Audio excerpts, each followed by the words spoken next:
Woo! What a book. I Am Not Starfire. I know so many of you were so excited about this book going in. You can tell just from the cover that this is going to be full of pure cancer. It is a cancer upon culture, and it's exciting stuff. But I'm going to have a different take on this because if you read this in a certain light, it actually has a good message for parents.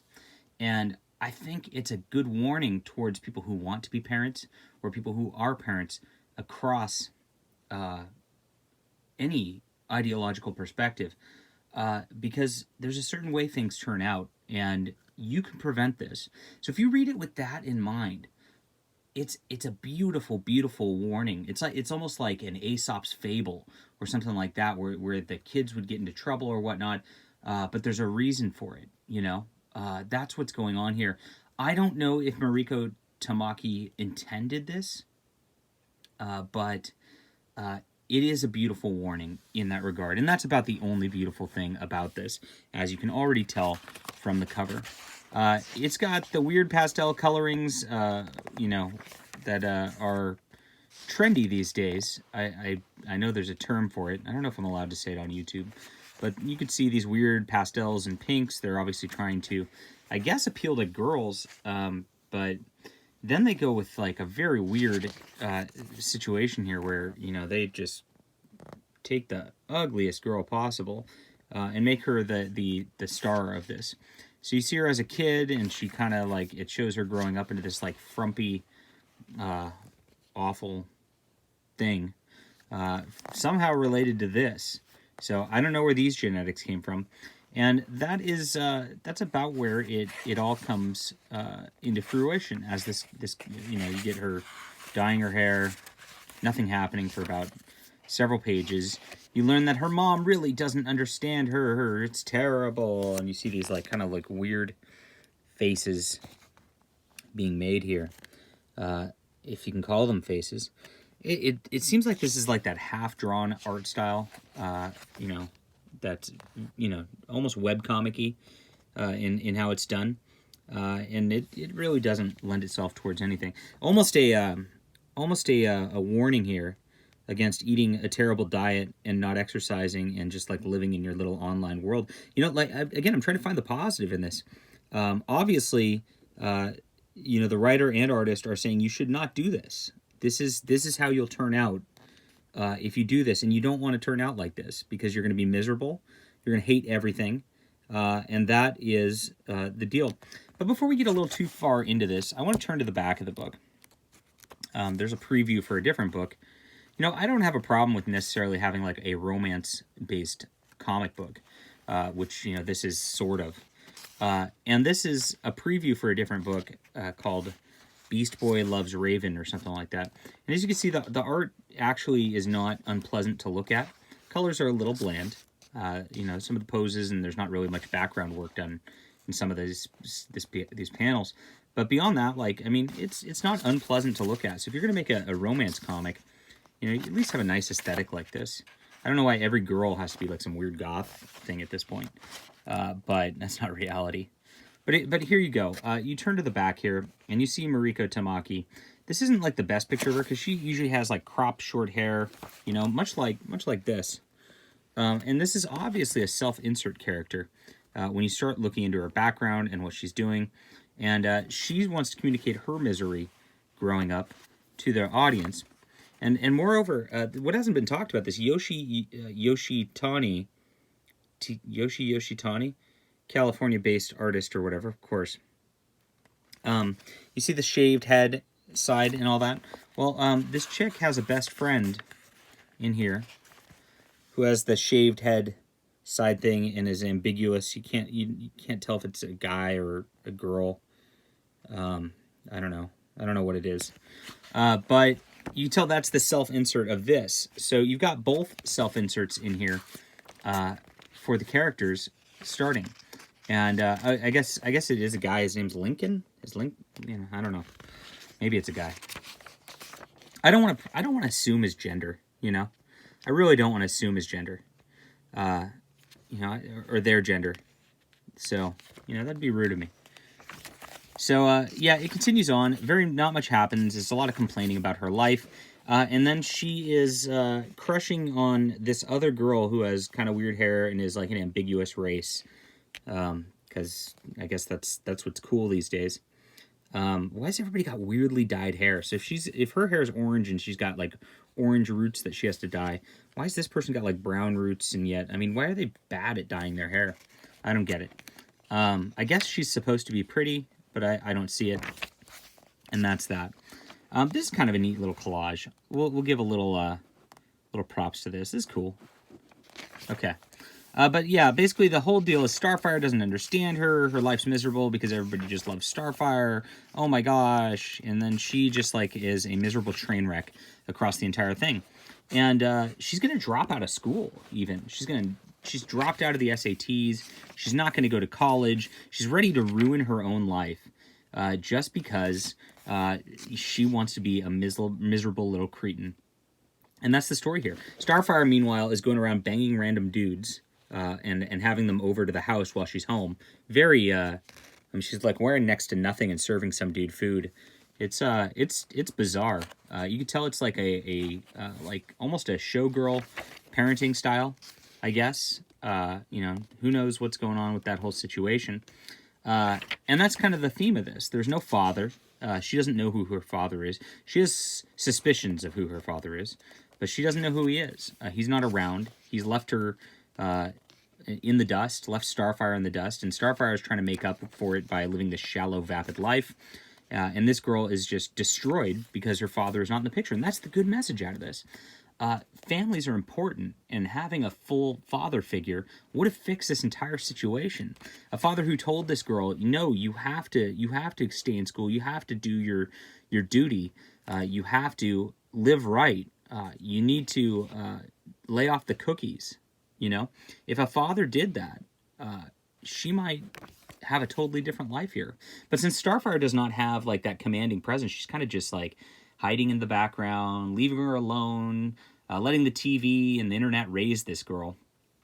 And, you know, she becomes this miserable, crazy person, you know, and has a lifestyle that tends to stem from an abusive situation. And so that's where it's at. Now, they're very careful not to be like Starfire's bad. Starfire's just oblivious. But that is bad parenting. And there is no father here.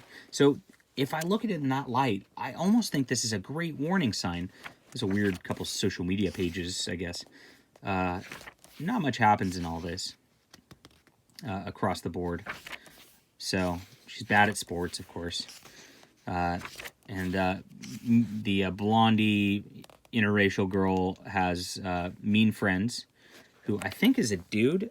Every dude in this is kind of ambiguously, are they a dude? I can't tell. Except for the one Starfire's banging. Like, if Starfire's banging them, that's it. This is not meant for kids, I should say right away. Obviously, there's the like, heavy homosexual relationships in this, which you probably don't want your kids to read. But that's what happens when you have this abusive situation without a father again. I mean, I feel bad for this girl. This is Mariko's life, I guess, because this is a self-insert, you know. What's with her legs? What are these spots on her legs? I don't know. Very bizarre. But I guess it's Mariko's life. Being picked on and miserable, and yet she thinks she's smarter than everyone else, and yet she's really just screwing up her own life. And maybe she had a beautiful mother who just, like, was out banging a bunch of dudes. I don't know. Maybe that's what happened. Love to talk to you. Mariko, if you watch this, I'd love to interview you about this parenting situation. It definitely, I read this and I'm just like, dang, I want to go pay more attention to my kids, make sure they don't turn out like this. They're not going to, but very important. I don't want them to turn out like Lincoln either, to be fair. I mean, I don't even know what Lincoln is. But definitely don't want her to turn out like this. Literally nothing happens across this. So she's got some crush. She's miserable the entire time. This girl, I guess she snapped a selfie with the Titans, and that pissed off Mariko. I don't know what her real name is in this book. I forget. But little Mariko, self-insert, got all mad. And then we have some like confrontation sort of thing. This is kind of anime-ish. They tried, but nothing was happening. And then eventually, like, gosh, where did things start to happen? eventually, like, this lady shows up who's like another just like stripper, I guess, from her home, from Starfire's home planet. She's Darkfire, and apparently, like, young Mariko is a threat to her throne for some reason. So she kidnaps the others. Blonde girl finally just realizes, oh, I was being shallow, and now I'm worried about this gal, and now they're worried about young Mariko. And she's got a different name. It starts with Mandy. See, it starts with an M even. Like that. That's how much of a self-insert it is. It's like she tried so hard not even to hide it. And man, I mean, the art's not very inspirational. At least it's bright colors. I do like bright colors, even though they're kind of on the fruitier side. I do like reading bright colors. It just pops a little better. The other good thing about this is the pacing is so fast on this. You get like 2 panels a page sometimes, and not very much dialogue. You can skim this very fast, and I really appreciated that because I really did not want to like linger on this art. I really wanted to just skim this very quickly and get through it as fast as I possibly could. So I do appreciate that. So, yeah, that she's kidnapped, and for some reason, it doesn't make sense. Like, this lady wants to have an epic duel for her kingdom. I don't know why she doesn't just kill them, like, at first, but she captures them so she can have an epic duel for her kingdom or whatever.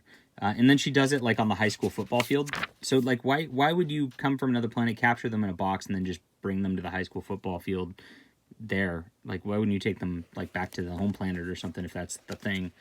I don't get it. But okay.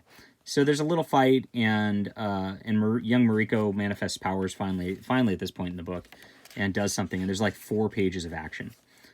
Pretty fun stuff. That was not bad. But once you get there, like, it's just not enough at this point. And then everybody wants her autograph for some reason. I don't get it. So then there's a media tour. You get the Titans reaction, and then you get the full homo experience. For some reason, the blonde girl likes her, like this, and I don't know why. She really didn't give any indication towards that before this. I mean, I guess it was a little bit, but the end. And then she unveils her superhero costume, which is just the same thing she was wearing pretty much, except for like a trashier goth version of it, and she's now dyed part of her hair pink. So she looks even worse now than she did at the beginning of the book. And so there's no father, and still she doesn't know who her father is at the end of this. Nightwing's there. She's kind of guessing who her father is, and you kind of think it's Nightwing, but Nightwing can't create this. Nightwing's a Chad. He's a sexy dude. That doesn't come from him. So I think the Penguin must have like paid Starfire for a night at some point. It has to have been that, right? I mean, Starfire is a glorified hooker in this for sure. So maybe the condom broke. I don't know what happened. It doesn't go into that. Lots of swearing in this, incidentally. So again, lots of swearing. You got the weird homo relationship, and that's that. It just ends like in just one kiss, and just like a random fight at the end that like really was not built up to from any point in this book whatsoever. And a lot of whining about how bad her life is for about 40 pages, 50, maybe 100 pages. So that's that. The goods, again, bright colors. The pacing was super fast, so I didn't have to linger on the ugly art. The moral of the story is that if you do not have a good father figure in your household, this is what happens. This is what you get. So raise your children. Don't abandon your families. Don't be a thought, mothers. And don't let the internet and TV and all that raise your children for you while you're off banging other dudes, mothers. So that great messaging. I have to say this is an extremely right-wing book, and so for the great messaging and that solid pro-family message, I gotta give this like a 10 out of 10. So I wish DC would do more where they would warn children about the terribleness of a secular, hedonistic, and anti-God lifestyle. That's it. All right. Let me know what you think about this. We'll be back soon.